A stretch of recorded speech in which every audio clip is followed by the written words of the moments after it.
Tatlong magkakaibigan sa Zamboanga City nakapagpatayo ng negosyo na mula sa kanilang school requirement. Tungayan sa ulat ni Krisa Dapitan ng GMA Regional TV 1 Mindanao.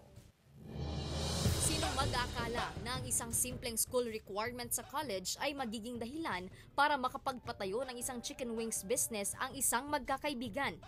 Meet Edmar Curato, Angelica Saplan at Angel Nielas, mga young entrepreneur na magkakaibigan mula sa Zamboanga City. Nagsimula raw ang lahat sa isang school requirement ng kanilang paaralan sa kolehiyo. Isa sa requirements namin is kailangan namin mag-open ng business. Pilit po namin is boneless chicken wings na may filling inside. And nung 4th year kami, in-implement namin.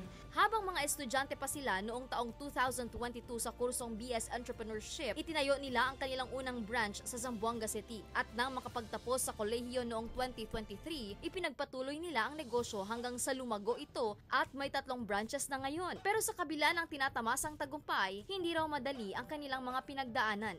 Na-experience namin mag-work more than 12 hours, yung hassle ng paghahanap ng supplies. Kasalukuyang may 7 empleyado na sina Edmar, Angelica at Angel sa kanilang 3 chicken wings branches. Malaking tulong daw ang kanilang negosyo sa pag-abot sa kanilang mga pangarap. May mensahe naman sila sa mga nagnanais maging entrepreneur.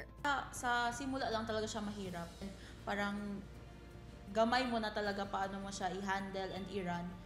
Parang dun mo mafe-feel yung sense of accomplishment. Mula sa GMA Regional TV 1 Mindanao, Krisa Dapitan nagbabalita para sa GMA Integrated News.